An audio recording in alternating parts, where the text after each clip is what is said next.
Bueno, ahora en este video analizaremos lo concerniente a los artículos también que tienen mucha injerencia en el marco constitucional del comercio exterior. Empezaremos con el artículo 117 constitucional. Este precepto normativo que se encuentra consagrado en nuestra norma fundamental refiere al título quinto específicamente de los estados de la federación.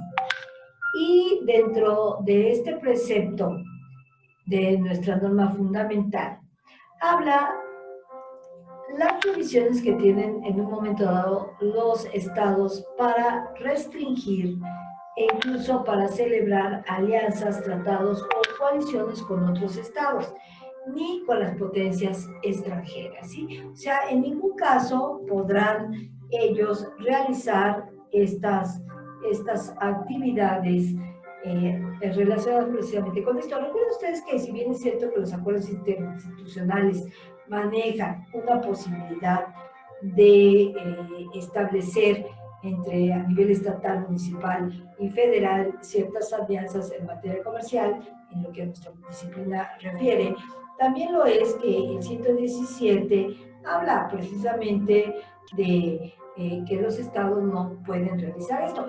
Lo que no está concedida a la federación se entiende reservada a los estados, pero cuando expresamente en nuestro texto constitucional dice, ustedes como estado no pueden celebrar esto, pues obviamente ahí hay que ceñirnos a lo que nuestra norma fundamental está expresamente ordenando. Celebrar alianzas, tratados, coaliciones con otros estados, ni con las potencias extranjeras. Es muy clara la disposición normativa.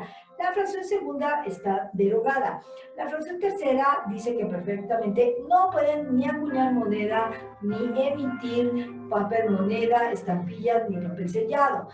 ¿Esto por qué? Porque tenemos el Banco de México que es definitivamente el Banco Central, cuya responsabilidad es precisamente tener a través de las reservas nacionales la cantidad de moneda que está en circulación. Recuerden ustedes que cuando hay mucha circulación sin que exista respaldo económico de los mismos, pues el país vive una inflación, ¿no? Aunado en un momento dado a que la inflación puede tener diversas características, una inflación galopante, donde los precios suben permanentemente, pero esto aquí es consecuencia, pues ya que precisamente no existe este respaldo económico que autorice la emisión de este circulante. Entonces, la misma Constitución, en su fracción cuarta, el 117, dice, gravar el tránsito de personas o cosas que atraviesan su territorio. Recuerden ustedes que el 131, que es su correlativo, ahí dice, con una facultad concedida al Ejecutivo Federal, gravar, prohibir, permitir el tránsito de mercancías o de personas que circulen en nuestro territorio. Pero aquí expresamente dice, los estados no pueden gravar el tránsito de personas o cosas que circulen o que atraviesen nuestro territorio. Prohibir o gravar, dice el mismo 117, directa ni indirectamente la entrada a su territorio ni la salida de él, a ninguna mercancía, bien sea nacional o bien sea extranjera. O sea, todo esto es una facultad eminentemente que corresponde al ámbito federal, ¿no? El mismo precepto sigue señalando en su fracción séptima. Grabar la circulación ni el consumo de efectos tanto nacionales o extranjeros, con impuestos o derechos cuya exención se efectúe por las aduanas locales. Aquí ya nos enfrentamos en el arancel. ¿No recuerden ustedes que los aranceles están estipulados en la tarifa general de importación y exportación? Pero es expresa, las aduanas marítimas, las aduanas terrestres, las aduanas aéreas no pueden en ningún momento estar grabadas la circulación ni consumo con aranceles, con impuestos que no estén previamente autorizados. Tampoco pueden inspeccionar, requerir inspección, registro de multos o exigir documentación que acompañe la mercancía, solamente aquellas autoridades específicamente reguladas que obviamente impactan en el ámbito federal, no en el ámbito estatal. La fracción séptima alude a expedir ni mantener en vigor leyes o disposiciones fiscales que importen diferencias de impuestos o requisitos Por ejemplo, dice, sobre todo de la procedencia de mercancías, recuerden ustedes que los tratados de libre comercio nos permiten eliminar gradualmente estas mercancías, según sea el país con el que tengamos suscrito un instrumento internacional, bien sea en la zona de libre comercio, que es la etapa más incipiente de un proceso integracionista. Entonces, el texto constitucional es más claro, dice, requisitos por razón de procedencia de mercancías nacionales o extranjeras, ya sea que esta diferencia se establezca respecto a una producción similar de la localidad o en producciones semejantes o de distinta procedencia. ¿Por qué? Porque obviamente cuando entran las mercancías, independientemente por la aduana en la que esté ingresando esta producción, tenemos que revisar si efectivamente se encuentra dentro del marco de alguno de los instrumentos internacionales que nos autorizan esta desgravación arancelaria. Eso es un beneficio que tenemos al suscribir un tratado de libre comercio, una unión aduanera, un mercado común o incluso, como ocurre en Europa, una unión económica total, ¿no? Entonces, el 107 va de acuerdo con la ley con el principio de transparencia, muy acorde con los acuerdos internacionales, tanto multilaterales como plurilaterales del comercio. La fracción octava del mencionado artículo dice contraer directa o indirectamente obligaciones o empréstitos con gobiernos de otras naciones, con sociedades o particulares, o cuando deban pagarse en moneda extranjera o fuera del territorio nacional. O sea, solamente al Estado le corresponde esta facultad para hacer valer, para hacer cumplir precisamente esta obligación. Además, señala el mismo precepto constitucional, los estados y los municipios podrán contraer obligaciones. Estas obligaciones, no podrán contraer, perdón, estas obligaciones o empréstitos. ¿Qué es el empréstito? Es este dinero que generalmente proviene de los organismos internacionales, Fondo Monetario Internacional, Banco Mundial, que el Estado mexicano adquiere. Dice, sino cuando se destinen a inversiones públicas productivas y a su refinamiento estructural. Recuerden ustedes que los objetivos que tenemos al solicitar un préstamo internacional es precisamente contar con el apoyo de este capital que va a ser canalizado a impulsar la productividad, la inversión, entre otras cosas. Y además habla en las mejores condiciones de mercado. ¿Por qué? Porque aquí vamos a ver fluctuaciones de precios, fluctuaciones de valor, fluctuaciones que el mismo mercado va demandando. Dice el precepto, inclusive las que contraigan organismos descentralizados, empresas públicas, así como fideicomisos. Ahí nos estamos refiriendo a la estructura de la Administración Pública Federal y también hace alusión a los estados, adicionalmente para otorgar garantías respecto al endeudamiento de los municipios. Ustedes saben que tenemos un sistema federal, pero en realidad no todos los estados producen ni todos los estados recaudan en la misma proporción como puede ocurrir con los más desarrollados, ¿no? Hay estados que son muy pobres y hay otros que dependen todos sus recursos del turismo, de alguna producción, pero también en nuestra propia estructura de república tenemos unos estados más, digamos, económicamente más recaudatorios que otros. Entonces, el mismo precepto del 117 dice, lo anterior conforme a las bases que establezcan la legislatura, la ley correspondiente en el marco, sobre todo previsto por nuestra norma constitucional, por todos los conceptos, los montos, las medidas que se aprueben y sobre todo los ejecutivos informarán de este ejercicio al rendir la cuenta pública. En ningún caso, obviamente, podrán designar empréstitos para cubrir el gasto corriente. ¿Qué quiere decir con todo esto? Pues que los estados tienen cierto ámbito de atribuciones, de facultades para poder ellos mismos realizar sus actividades, pero hay cosas que específicamente nuestro texto constitucional tiene enmarcados que son exclusiva de la federación. Aquí no estamos frente a facultades concurrentes, sino exclusivamente a una delimitación muy clara del ordenamiento legal. Asimismo, el 117 señala las legislaturas locales, fíjense bien, por el voto de las 2/3 partes de sus miembros presentes, deben autorizar los montos máximos. ¿Para qué? Para que sean las mejores condiciones de mercado. Nuevamente vuelve a aparecer aquí la figura de las fuerzas, la mano invisible de la economía, el dejar hacer, el dejar pasar, porque serán elementos muy importantes para determinar cuándo estamos en presencia de mejores condiciones del mercado. Contraerá además dichos empréstitos, obligaciones, analizará su destino, capacidad de pago y en su caso el otorgamiento de garantías o propiamente el establecimiento de las fuentes de pago. Bueno, el 117 es muy claro al señalar esto. El empréstito obviamente tiene que estar canalizado, tiene que estar previamente autorizado, tiene que saberse para qué va, por qué se aplica, qué se pretende obtener con estos recursos que provienen de afuera, hacia dónde se va a tratar de incrementar, qué es lo que necesitamos en un momento impulsar, qué es la finalidad que persigue el Estado mexicano cuando busca un tipo de endeudamiento. La deuda, pues algunos dicen que en lugar de volverse deuda externa se convierte en deuda eterna, ¿no? Bueno, el mismo 117 señala, sin perjuicio de lo anterior, los estados y los municipios podrán contratar obligaciones para cubrir sus necesidades de corto plazo, ¿sí? ¿Por qué? Porque pues, obviamente nos vamos a ver rebasados por circunstancias en ocasiones ajenas y además señala, sin rebasar los límites máximos y condiciones que establezca la ley general, ojo, que expida el Congreso de la Unión.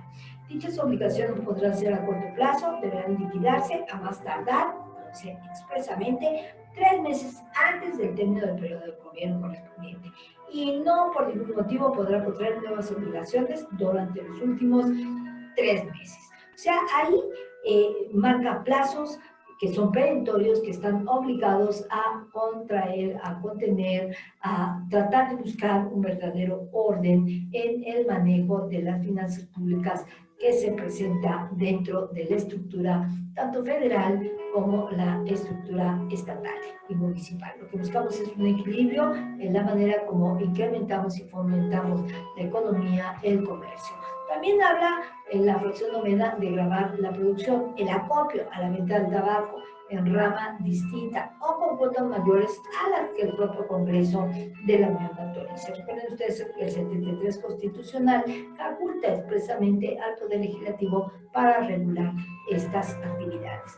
También al mismo tiempo participan las legislaturas de las entidades federativas, quienes dictan y encaminan todas sus leyes. ¿Cuál es la finalidad? Combatir o regular el alcoholismo. Lamentablemente en esta situación el tabaco y el alcoholismo, si bien son actividades comerciales despenalizadas, también lo es que tienen como función vigilar la salud pública, la salud de la sociedad y por ende esta facultad que expresamente por mandato constitucional está conferida. Están despenalizadas, pero eso no quiere decir que el Estado desconozca que son 2 elementos que dañan fundamentalmente la salud. Y es un bien jurídico tutelar supremo de cualquier Estado. Fíjense bien, en una tesis judicial podemos leer lo siguiente.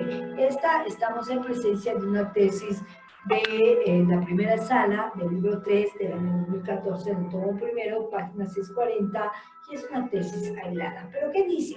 Dice textualmente, la voy a leer y después si quieren hacemos un comentario. De los artículos 40, 41 y 117, fracción primera y 133 de la Constitución Política de los Estados Unidos Mexicanos, deriva que el Estado mexicano está conformado por un pacto federal, recuerden ustedes, esto lo sabemos, ¿no? Compuesto por estados libres y soberanos, solo en lo concerniente a su régimen interior. Entonces, dentro de este régimen interior, obviamente sigue diciendo la tesis. Esto es, en los estados que tienen autonomía o libertad para autodeterminar las reglas que serán aplicables al anterior. Sin embargo, hacia el exterior están sometidos al pacto federal, en lo cual renuncian a parte de su potestad y del ejercicio de su autoridad. Recuerden ustedes que la idea del federalismo traemos del derecho de los Estados Unidos de América. Hamilton, Yale y el otro Harrison eran los famosos federalistas que decían de un Estado libres, soberanos, autónomos, pero unidos en un pacto federal.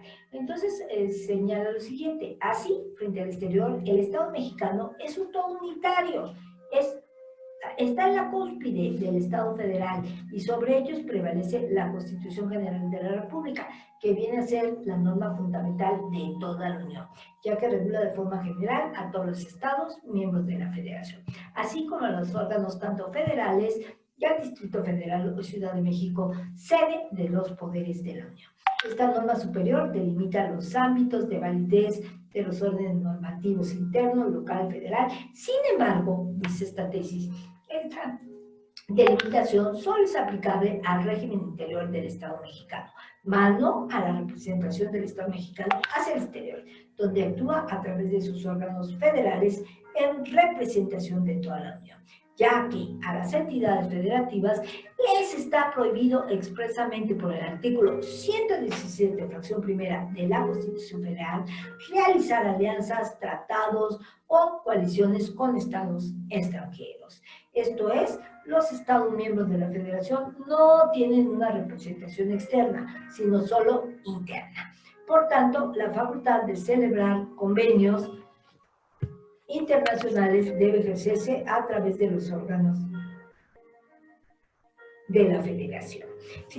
Entonces, en esta tesis de nuestro máximo órgano jurisdiccional, nos queda muy claro, estamos unidos en un pacto federal, pero estos estados no pueden hacer estas alianzas, ya que esto, sigue insistiendo la tesis, crearía una serie de problemas en el tráfico internacional y sobre todo en la relación con todos los estados extranjeros. Así lo ha definido nuestro máximo órgano judicial, así en un momento dado lo hemos señalado y por ende es muy importante el conocimiento, el estudio y el análisis de este artículo 117.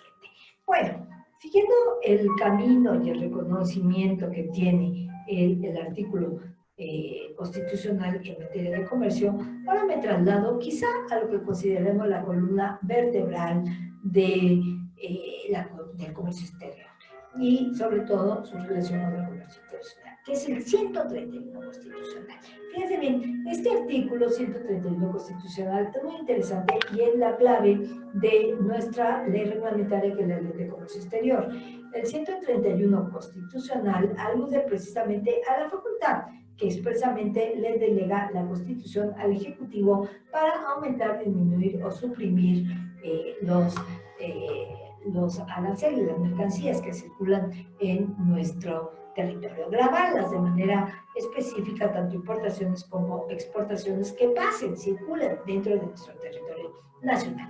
Es una facultad que tiene concedida por el mandato constitucional supremo. Está el 73, que son facultades del Congreso de la Unión, regular todo lo relacionado con el comercio. Sin embargo, el 131 da esta posibilidad. En su párrafo segundo, abre esta opción que le permite manejar esta circulación de las mercancías y de todo lo que se encuentra en nuestro territorio. ¿Por qué se dio esta facultad al Ejecutivo? Pues por muchos factores. Primero, se habló de una situación donde se reglamentaba en tiempo y se prohibía por motivos de seguridad, de policía, la circulación en el interior, de toda clase de efectos, cualquiera que fuese su procedencia. Nuevamente refería a cuestiones de importaciones, exportaciones, incluso a la misma producción interna, ¿no? Pero lo importante de esta esencia es que una facultad que tiene, insisto, el Congreso la va a delegar. Es una facultad eminentemente de carácter formal que materialmente se la concede al Ejecutivo. Y esto se considera una excepción al principio de división de poderes. ¿Por qué? Porque el Ejecutivo, si bien tiene el 89, que es esta facultad reglamentaria, aquí se ve fortalecida esta facultad por mandato constitucional, ¿no? Entonces, ¿cuál fue el motivo? Pues indiscutiblemente darle esta atribución expresa a nuestro Ejecutivo Federal para regular, para poder en un momento dado sopesar las exigencias del mercado, sopesar la situación económica y textualmente dice el 131, fíjense bien, el Ejecutivo podrá ser facultado por el Congreso para aumentar, disminuir o suprimir las cuotas de las tarifas de exportación e importación. ¿Cuáles son estas cuotas? Pues ya lo vimos, están en los aranceles, en la tarifa general de importación y exportación, y además dice expedidas por el propio Congreso, y dice más fuerte, y para crear otras. Estas otras, obviamente, que van de la mano con estas tarifas reconocidas en cuanto va a por fracción arancelaria, recuerden ustedes la nomenclatura, todos los dígitos que se van manejando en esta área. Pero es más enfático, es mucho más enfático el 131 porque señala, así como restringir y prohibir las importaciones, exportaciones, el tránsito de productos, artículos y efectos.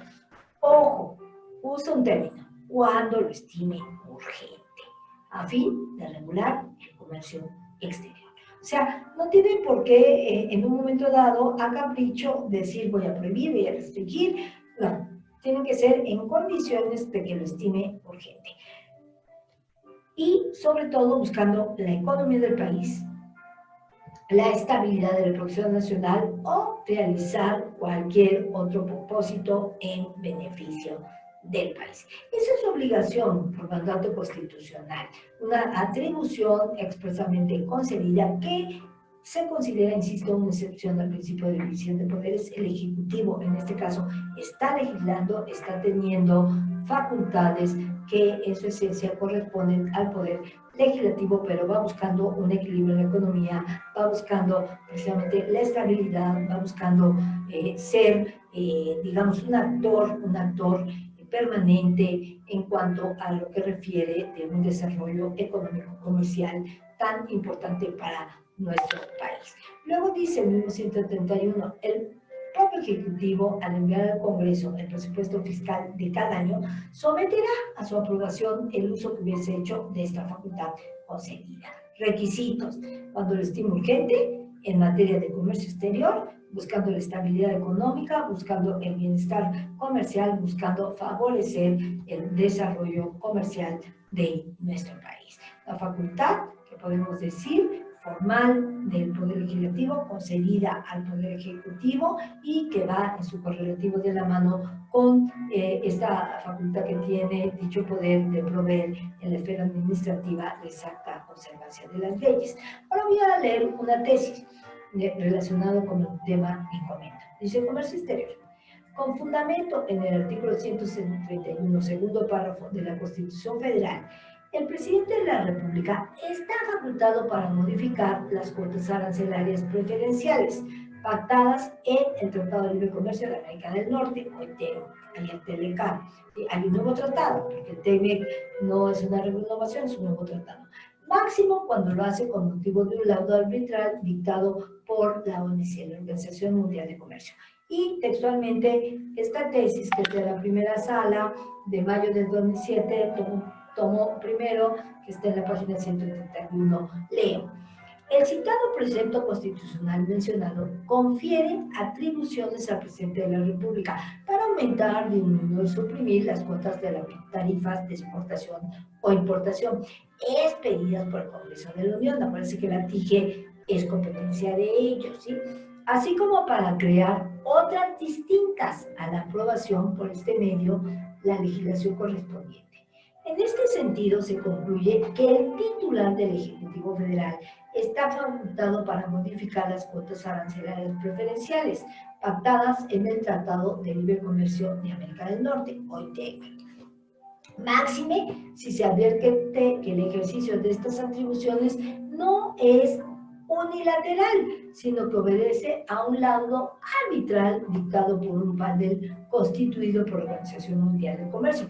Acuérdense que aquí tenemos el órgano de solución de diferencias de la OMC, ¿sí? Que obviamente sus resoluciones, al ser México parte contratante del GATT y un país miembro de la Organización Mundial de Comercio, está obligado a respetar, a cumplir. Entonces, sigue rezando esta tesis para hacer frente a un menoscabo ocasionado al Estado mexicano con la aplicación de alguna medida.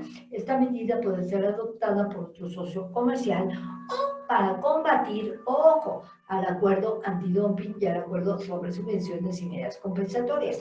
Estos dos acuerdos, recuerden ustedes, que son los acuerdos multilaterales del comercio, ¿no?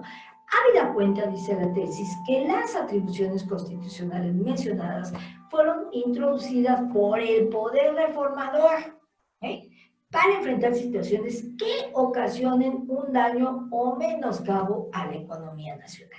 Aquí estamos muy bien, muy acordes con la armonización de lo que ordena la Constitución, de lo que interpreta nuestro máximo órgano, de los compromisos internacionales que tenemos al momento de ser miembros de la OMC, de la Organización Multilateral de Comercio. O sea, todo está perfectamente por principio de transparencia, por política de transparencia, por política de trato nacional, por política de armonización. Todo va de la mano, todo se está conjuntando y todo sigue desarrollándose de una manera correcta. Bueno, el 131 va a ser un artículo muy importante que lo tomaremos muy en cuenta cuando entremos al estudio de la Ley de Comercio Exterior. Ahora voy con el artículo 133 constitucional. También muy importante porque de él derivará la Ley para la Celebración de Tratados que irá de la mano con la Convención de Viena sobre Derechos de los Tratados. Este precepto habla de la famosa trilogía. Marca la cláusula de supremacía constitucional, pero en realidad su esencia, aparte de esta cláusula, es su trilogía. ¿Dónde está la trilogía? Está aquí.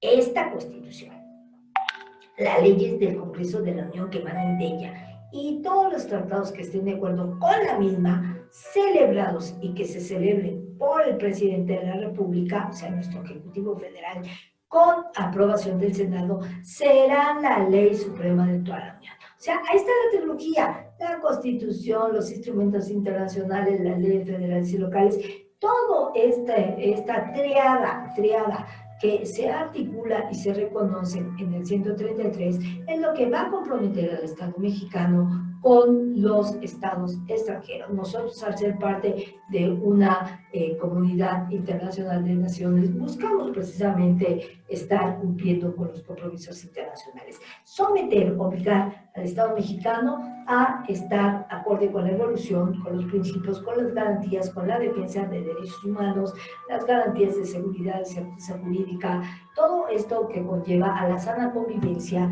entre los países que le integran. Dice el mismo precepto, los jueces de cada entidad federativa se arreglarán a dicha Constitución, las leyes y tratados, a pesar de las disposiciones en contra de lo que pueda haber en las constituciones o leyes de las entidades federativas. ¿A qué refiere esto? A que estamos en un pacto federal, somos estados autónomos, somos estados libres, pero estamos unidos en el pacto federal. Ninguna disposición puede ir contraria a lo que señala nuestra Constitución, todo tiene que estar muy bien estructurado, todo tiene que estar en armonía. Un precepto constitucional no puede contradecir a otro, sino al contrario, un precepto complementa a otro, facultades materiales, formales, otorgadas a un poder, también pueden ser otorgadas a otro, pero articulándose entre sí mismas. Por ende, también este compromiso internacional tiene que estar articulado. Más adelante veremos cómo una cláusula de un instrumento internacional que contradiga nuestra Constitución puede dar origen a una reserva. Leo esta tesis que es muy importante y sobre todo es una tesis evidentemente jurisprudencial del Pleno del año 2014, está en el tomo 1 en la página 8, y dice: jurisprudencia de la Suprema Corte de Justicia de la Nación. No es susceptible de someterse a control de constitucionalidad y o convencionalidad ex oficio por órganos jurisdiccionales de menor jerarquía, ¿sí? Entonces dice, textual, leo: la obligación de las autoridades jurisdiccionales contenidas en el artículo primero, acuérdense que el artículo primero refiere a las garantías y los derechos humanos suscritos por el Estado y reconocidos por nuestro ordenamiento legal, y 133 de la Constitución Política de los Estados Unidos Mexicanos, de realizar un control de constitucionalidad y o convencionalidad ex oficio en materia de derechos humanos y dar preferencia a los contenidos en la propia Ley Suprema y en los tratados internacionales, aun a pesar de las disposiciones en contrario contenidas en cualquier norma inferior. No contempla la jurisprudencia emitida por la Suprema Corte de Justicia de la Nación, porque el artículo 94 constitucional, recuerden ustedes que la ley reglamentaria para la aprobación de tratados en materia económica, que está en la del 94, establece que será obligatoria para todos los órganos jurisdiccionales de conformidad con lo que disponga la ley, y en este caso la ley de amparo, porque obviamente esta tesis fue producto de nuestro medio de impugnación que tutela la defensa de garantías y derechos de nuestra ley de amparo. Así lo indica, tanto en la parte abrogada como en el propio artículo 217 de la vigente. De ahí que no priva las mismas razones que se toman en cuenta para inaplicar una disposición emitida por el legislador cuando viola derechos humanos de fuente constitucional o convencional. Entonces, está siendo muy clara, está señalando precisamente este control de convencionalidad, este respeto a los compromisos pactados por el Estado mexicano. Y siguen señalando esta tesis jurisprudencial. Cabe precisar que en los casos en los que se pudiera advertir que una jurisprudencia del alto tribunal desatiende o contradice un derecho humano, cualquiera que sea su origen, existen los medios legales para que se subsane este aspecto. En conclusión, aún partiendo del nuevo modelo de interpretación constitucional, no es posible determinar que la jurisprudencia del máximo tribunal del país pueda ser objeto de la decisión de un órgano de menor grado que tienda a inaplicarla.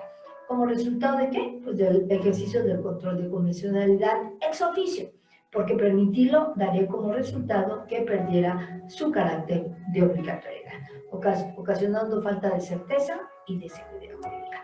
Aquí nuestro máximo tribunal es muy claro, es muy contundente, habla precisamente de la defensa del control de convencionalidad, del respeto a todos los compromisos internacionales que tenemos, en específico en el marco de los derechos humanos, pero también acuérdense ustedes que el libre comercio está vinculado con una actividad que se ubica en la parte dogmática de la Constitución. El artículo 5 lo dice muy claro, cada quien tiene derecho a dedicarse a la actividad o a la profesión que le acomode. Hay un libre ejercicio de todas nuestras facultades.